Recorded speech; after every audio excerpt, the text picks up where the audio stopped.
Lucas Carter stood in the middle of the grand Galactic Engineering Hall, surrounded by towering alien figures.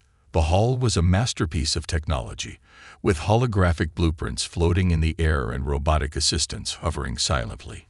It was here that the brightest minds in the galaxy competed, and Lucas, an Earth-born engineer, was the only human present. He adjusted his jacket, feeling the weight of hundreds of alien eyes staring at him, some filled with curiosity, others with amusement. To them, humans were nothing more than a primitive species from an insignificant planet. They had faster ships, better weapons, and technology thousands of years ahead. So why was an Earthling even allowed to compete? A deep voice broke the silence. "This must be a joke," sneered Vorik, a reptilian engineer from the Xalzar Empire. His emerald-green scales shimmered under the bright lights. "Does your ship run on fire and smoke?" The other alien engineers burst into laughter. Lucas smiled but said nothing. He had expected this reaction. The Galactic Engineering Competition was a place where the greatest technological minds battled to design the most advanced spaceship. Alien species from across the universe brought their most complex designs, filled with advanced propulsion systems, gravitational shields, and quantum AI pilots. And then there was Lucas. His design was simple. Too simple. "Look at this thing," said another competitor, a tall, four-armed being named Keeler from the Metheri race. He pointed at Lucas' holographic blueprint. "It looks like something a child would draw." More laughter. The judges, a panel of elite scientists from different alien civilizations, exchanged amused glances. Even they seemed to think Lucas' presence was an embarrassment. Lucas finally spoke. Simple doesn't mean weak. His voice was calm, steady. Human engineering is about efficiency. We don't overcomplicate things. A sharp metallic laugh came from a cyborg competitor. Efficiency. No human ship has ever matched even the slowest vessel in the galactic fleet. Lucas shrugged. Maybe because no one ever gave us a chance. The laughter faded slightly. There was something in his tone. Confidence, maybe even a challenge. Some of the younger engineers leaned forward, curious. Could this human actually have something worth seeing? A judge, an elder being with glowing blue eyes, cleared his throat. Enough talk. Each competitor will now present their designs. Let us see what this Earth engineer has brought. Lucas stepped forward, pressing a small button on his wrist device. A holographic projection of his spaceship appeared in the air. It was sleek, compact, and lacked the usual unnecessary extensions seen in alien ships. There were no extra wings, no oversized boosters, and no exotic energy cores. The audience murmured. "That's it." Keller scoffed. "Where are the advanced thrusters? The shield generators? The hyperspace coils?" Lucas remained calm. "I don't need them." Silence. Then more laughter. "Don't need them." Vorik was grinning. "You think you can win without hyperspace capability? Without a shield?" Lucas smirked. "I never said my ship couldn't do those things. I just said I don't need your way of doing them." For a brief moment, there was confusion. Some aliens frowned, realizing they didn't actually understand what Lucas meant. A few of the judges narrowed their eyes, intrigued. The elder judge raised a hand. "Enough discussion. We will judge by performance, not words. Tomorrow, all competitors will present their ships for the first test flight." He looked at Lucas. "Let us see if your confidence is well placed." Lucas nodded. He knew what was coming. The aliens expected him to fail, to crash and burn in front of everyone. But what they didn't know was that he had built something they had never seen before, something that would leave them all speechless. As he walked away, he heard another competitor whisper, "This human is going to embarrass himself." Lucas just smiled. They had no idea what was coming. The Galactic Engineering Hall was silent, but tension filled the air like an invisible storm. The next morning, engineers from all across the galaxy gathered at the test flight arena. Their expressions a mix of amusement and impatience. Towering alien ships stood proudly on the launch platforms, gleaming with high-tech modifications, some powered by antimatter cores, others with gravitational warp drives. These were the masterpieces of the most advanced species in the universe. And then there was Lucas Carter's ship. It was smaller than the others, with no obvious weapons, no massive boosters, and no complex energy arrays. To the alien engineers, it looked pathetic, weak, insignificant.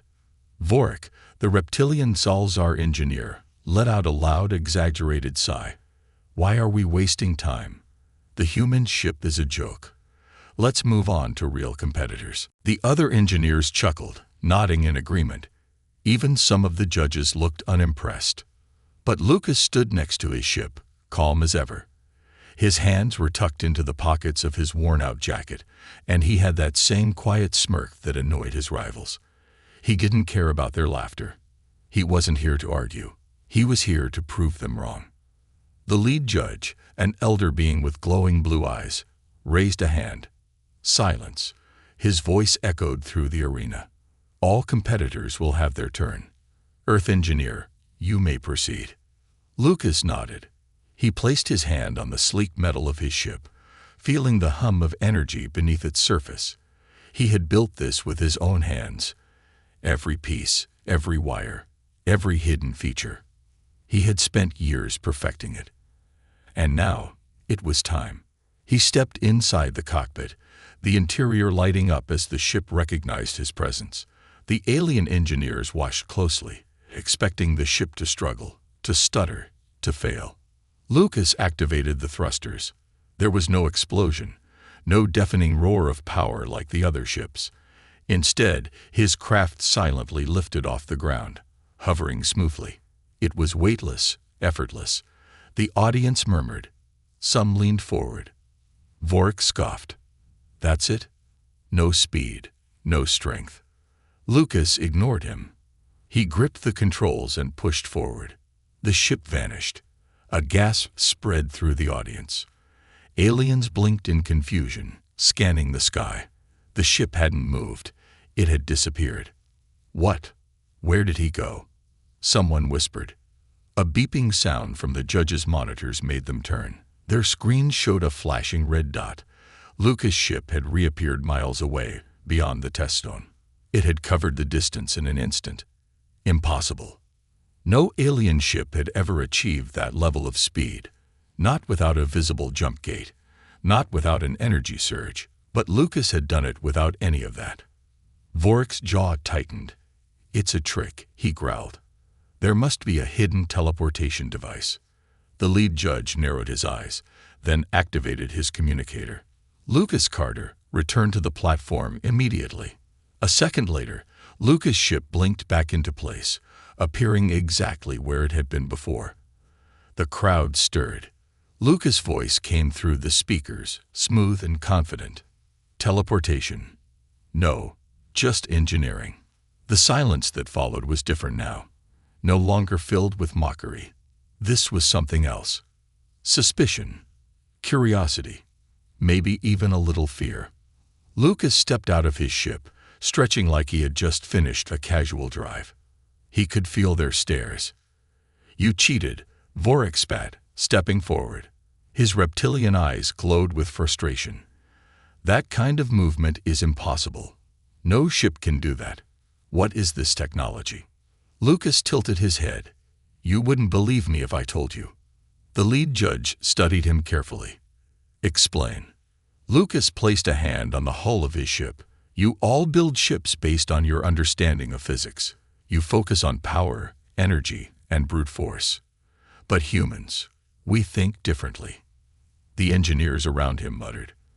I didn't force my ship to go faster, Lucas continued. I changed how it interacts with space itself. The concept made no sense to them. He could see it in their confused expressions. Vorik snarled. You're lying. Lucas only smirked. Am I? The lead judge turned to his fellow panel members. We must conduct a deeper analysis. He looked back at Lucas. You have our attention, Earth engineer. We will test your ship under controlled conditions. Lucas nodded. already knowing what would happen next. They had underestimated him, and now they were about to learn just how wrong they were. The test facility was unlike anything Lucas had ever seen before, a massive floating station orbiting a dying star, filled with the most advanced scanners, sensors, and analysis equipment in the galaxy. It was here that the Galactic Engineering Council would put his ship through its most difficult trials. Lucas stood calmly beside his ship as alien scientists and engineers rushed around, attaching monitoring devices, scanning every inch of the craft, and arguing among themselves in hushed voices. Some of them were convinced he had hidden some kind of forbidden technology inside. Others thought it was a malfunction. None of them were willing to admit that a human, a species they considered primitive, had built something beyond their understanding. Vorik was standing off to the side, arms crossed, his reptilian tail twitching with irritation. He was watching every movement closely, waiting for Lucas to fail. One of the judges, a tall, silver-skinned being named Ziara, stepped forward. "Earth engineer, we have analyzed your ship's design, and the data is unusual." She hesitated before continuing. "Your craft does not use traditional thrusters, yet it moves faster than any ship we have seen. It generates no hyperspace energy signature, yet it crosses vast distances in an instant. Explain." Lucas smirked. "I already did." Ziara frowned. "You said something about changing how the ship interacts with space. What does that mean?" Lucas stepped forward and placed his hand on the hull of his ship. "All of you build ships the same way. You push against space. You create force, energy, propulsion. That's how you move." He tapped the metal. "I don't push. I don't force. I bend space itself." Silence. Then laughter. Vorik let out a sharp, mocking hiss. "Bend space? That's nonsense. You think you've invented some new law of physics." Lucas turned his head slightly, looking at Vorik with amusement. "Not a new law, just one you never bothered to consider." The room fell silent again, but this time there was tension. The alien engineers were staring at Lucas, their expressions no longer mocking but cautious. Ziara glanced at the monitors displaying endless streams of data. "Your ship is defying every model of physics we know," she admitted. "We need to see it in action again, under controlled conditions." Lucas nodded. "Fine by me." A new challenge was prepared. This time, Lucas' ship would race against 3 of the most advanced ships in the galaxy, each one built by a different species. The test: a journey through a chaotic asteroid field at the edge of the system. The ships would have to navigate through unpredictable gravity shifts, unstable debris, and hidden energy storms. It was a test of speed, agility, and engineering. The 3 competitors were some of the finest pilots in the galaxy, each one confident in their ship's superiority. Lucas, on the other hand, simply leaned back in his seat, relaxed. The countdown began. 3, 2, 1, begin. The alien ships blasted forward with deafening roars of energy, their engines lighting up the dark expanse of space. Lucas' ship, it simply vanished. Gasps filled the control room. The alien ships dodged massive chunks of floating rock, weaving through narrow gaps with precision, their pilots using every ounce of skill they had. But no one saw Lucas' ship. Then, a blip on the radar. Lucas' ship was already near the finish line. The alien engineers watching the test stood in stunned silence. "No," one of them whispered. "That's impossible." Vorik clenched his fists. "He's cheating. There's no way." Before he could finish, Lucas' ship suddenly reappeared at the finish point. He casually opened the cockpit and stretched. That was fun. The other pilots hadn't even reached the halfway mark. Panic spread through the crowd of engineers. How did he? Where did he go? This shouldn't be. Ziara stepped forward, eyes locked onto Lucas. "Tell me the truth. What is this technology?" Lucas leaned against his ship, arms crossed.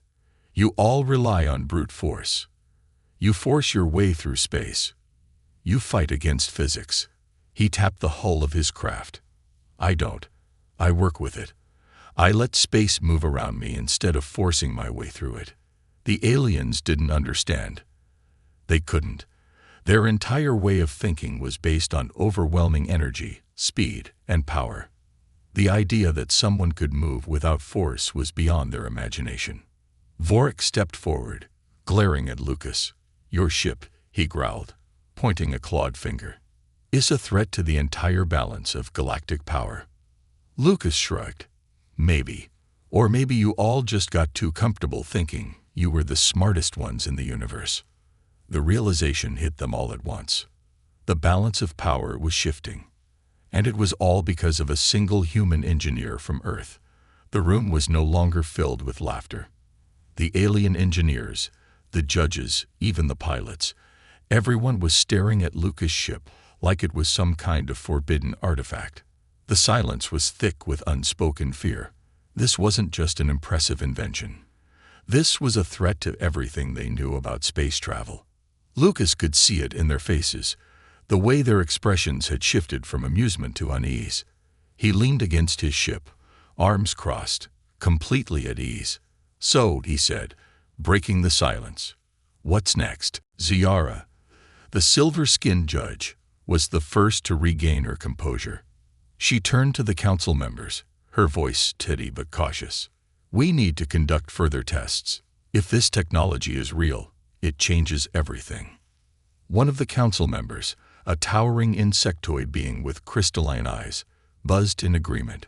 We must understand the mechanism. If his ship can do what we have seen, then every empire in the galaxy will want it. Vorik's voice cut through the air, sharp and venomous. Or they will fear it. Lucas chuckled, shaking his head. You all act like I've created a doomsday device. It's just a ship.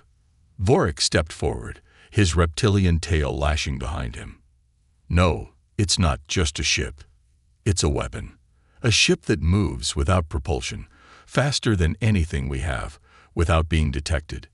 No shields, no defenses, because it doesn't need them. Do you have any idea what that means? Lucas held his gaze, completely unfazed. It means your way of thinking is outdated. Vorik bared his sharp teeth in frustration, but before he could respond, Ziara raised a hand. Enough. She turned back to Lucas. You will submit your ship for further examination. Our scientists must study it in detail. Lucas smirked. No. The room tensed. No. Ziara repeated, eyes narrowing. Lucas shook his head. I didn't come here to hand over my work. I came here to prove that Earth engineers are just as capable as anyone else in the galaxy. And I've done that. He patted the hull of his ship. If you want to know how it works, figure it out yourselves. The council members murmured in disbelief. No one refused the Galactic Engineering Council. No one. Vorik's claws tightened into fists. You dare reject the council's request? Lucas shrugged. I don't work for you. The tension in the room became almost unbearable.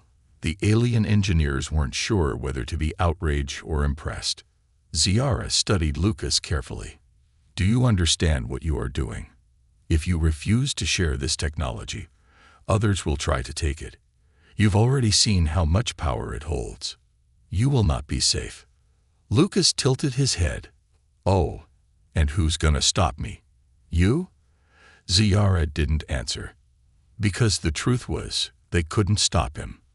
They could throw fleets at him, try to seize his ship by force, but what good would it do? They couldn't catch him. They couldn't track him. Lucas Carter had built something beyond their grasp. And he knew it. Vorik, however, wasn't done yet.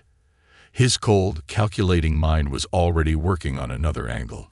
His voice dropped lower, more dangerous. You're not thinking long-term, human. Right now, you're the only one with this technology. But do you really think that will last? Lucas raised an eyebrow. Vorik smirked. Every empire, every faction, every warlord in the galaxy is now aware that one man from Earth built a ship that defies physics. Do you really think they will just let that stand? If they can't have your technology, They will make sure no one else does either. Ziara's expression hardened. You are now the most valuable and the most hunted man in the galaxy. Lucas sighed, rubbing the back of his neck. You people are really dramatic, you know that. Ziara wasn't amused. This is not a joke.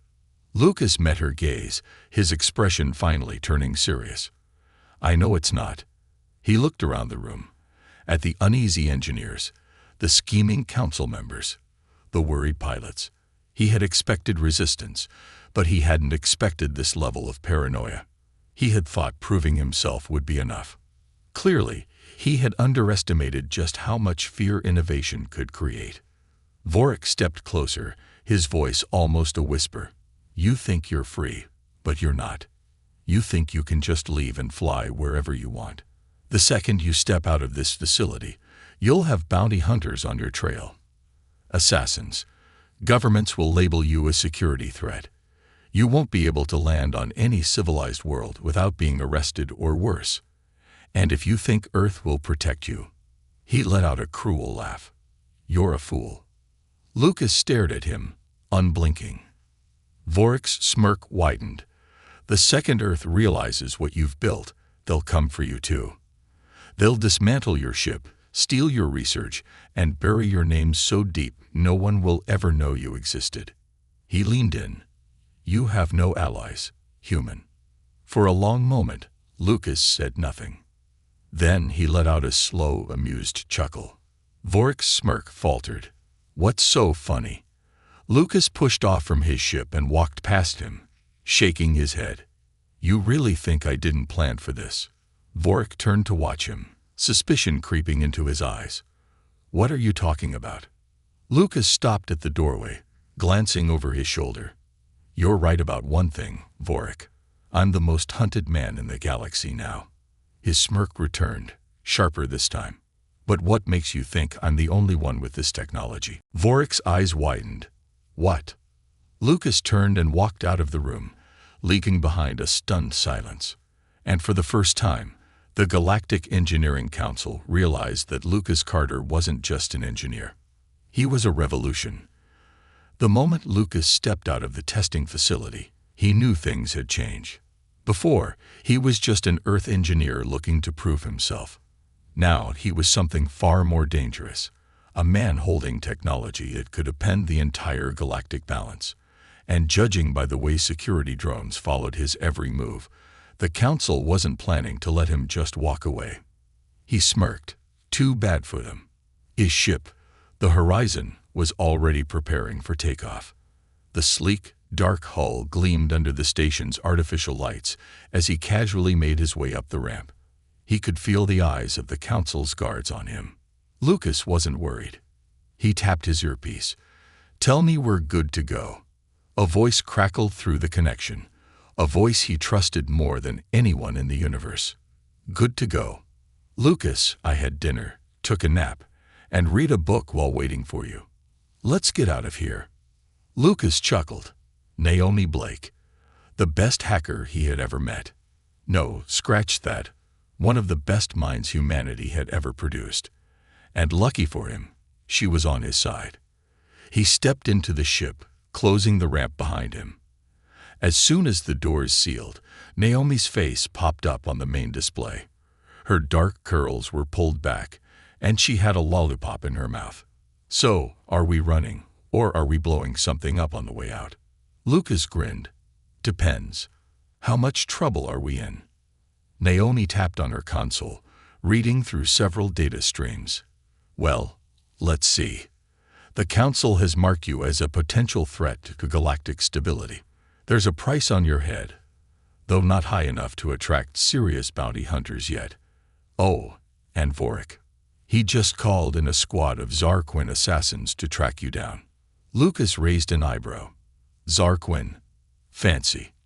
Naomi smirked. Yeah, I guess he really doesn't like you. Lucas sighed dramatically, strapping into the pilot's seat. I did make him look like an idiot in front of the entire engineering council. Naomi shrugged. You make a lot of people look like idiots. That's kinda your thing. The ship's systems hummed to life. The engines didn't roar. There was no traditional propulsion burn, no burst of light. Just a silent shift as space itself warped around the horizon. Outside, the Council's security teams were still trying to figure out what to do. "Are they gonna try and stop us?" Naomi asked. Lucas glanced at the monitors. He could see several fighters preparing to launch, their pilots scrambling. The Council wasn't about to let him go that easily. "They'll try," he muttered. Naomi cracked her knuckles. "Want me to mess with their targeting systems?" Lucas shook his head. "Nah. Let's give them a little show instead." He pressed a single button. One moment, the horizon was there. The next, it wasn't. The Council's fighters launched, weapons locked onto where the ship had been, only to find nothing but empty space. Their radars scrambled, trying to track something that no longer obeyed their rules. Inside the ship, Lucas and Naomi sat comfortably as the horizon slipped through folded space, bypassing the Council's defenses like they weren't even there. Naomi let out a low whistle. "You know, I helped design this thing, and even I get impressed sometimes." Lucas grinned. "That's why I pay you the big bucks." Naomi snorted. "You don't pay me anything." "True." She rolled her eyes and pulled up a star map. "All right. So where to next? We've officially pissed off the most powerful engineers in the galaxy. Vorik wants your head, and every major faction is probably gonna come looking for you soon. You got a plan?" Lucas leaned back in his seat, tapping his fingers against the armrest. "Yeah. First, we disappear, let them chase ghosts for a while. And then," he smiled, "then we make sure they know this technology isn't just mine." Naomi's playful smirk faded slightly. "You weren't joking about that, were you?" Lucas shook his head. "Nope." She exhaled slowly. "So, how many others have the design?" Lucas glanced at her, eyes sharp. "Enough."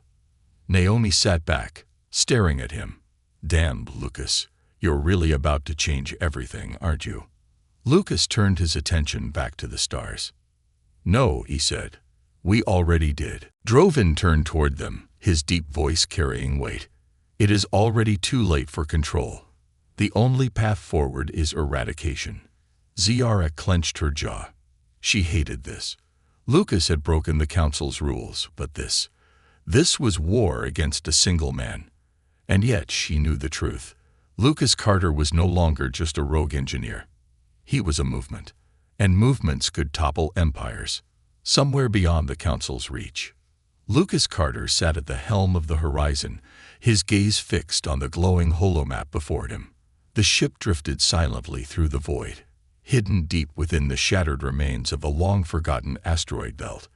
Around him, scattered ships of all shapes and sizes flickered into existence, their engines glowing faintly as they dropped from hyperspace. They had come. Naomi let out a low whistle from the co-pilot's seat. "Well, I'll be damned. You really did it." Lucas smirked. "Told you I wasn't bluffing." One by one, the ships took position around them, forming a ragtag armada of outlaws, renegades, and exiled engineers. They had been cast aside, silenced, or hunted for daring to push beyond the limits the Council had set. And now, they were free. The comms buzzed. A hologram flickered to life. An older man, his face lined with age, his hands still stained with the grease of a lifetime, spent in deep space hangars. "Lucas," he said, his voice gruff. "You sure about this?" Lucas leaned forward. "We don't have a choice, old man. The Council won't stop until every one of us is buried." A cybernetically enhanced alien with 4 mechanical arms scoffed. "Good. Let them come." She flexed her claws. "I've been waiting for a real fight." A deep-sea engineer from Europa's colonies adjusted her helmet. "Lucas, we have thousands of people depending on us. If we go through with this, if we challenge the Council outright, there's no going back." Lucas' gaze was steady. "I never planned on going back." Silence. Then, slowly, one by one, they nodded. Naomi exhaled. All right then. Let's show them what real engineers can do. Lucas smirked, reaching for the ship's control panel. His fingers hovered over a single switch, one that would send out the signal. The signal that would call every hidden engineer, every outcast scientist, every mind the Council had silenced. He looked out into the vast emptiness of space and flipped the switch. At that moment, across the galaxy, something extraordinary happened. On distant moons, in hidden workshops, aboard abandoned stations long thought lost, machines roared to life. Old engineers who had spent decades in exile felt their comms activate, their screens flashing with a message they had never thought they'd see. The Council does not own progress. The time has come. We build. Aboard a mining vessel on the edge of the Kuiper Belt, an old pilot laughed and slammed his fist against the console. "Damn right we do." In a forgotten lab beneath the methane storms of Titan, a scientist wiped dust off a blueprint he'd hidden for 20 years. His hands trembled. It's time. In the neon-lit slums of a distant station, a young girl, barely old enough to understand what was happening, watched her father activate a machine the Council had banned. The gears spun, the lights flickered, and she saw something in his eyes she had never seen before. Hope. Back in the Council's war room, alarms blared. Zayara turned sharply toward the data officer. "What's happening?" The officer's skin had gone pale. "Ma'am, it's not just Carter anymore." He turned the screen toward her, his hands shaking. Every outlawed lab, every hidden scientist, every forgotten engineer. They were all waking up. Zayara felt a chill creep up her spine. Lucas hadn't just stolen technology. He had stolen something far more dangerous. He had stolen the future.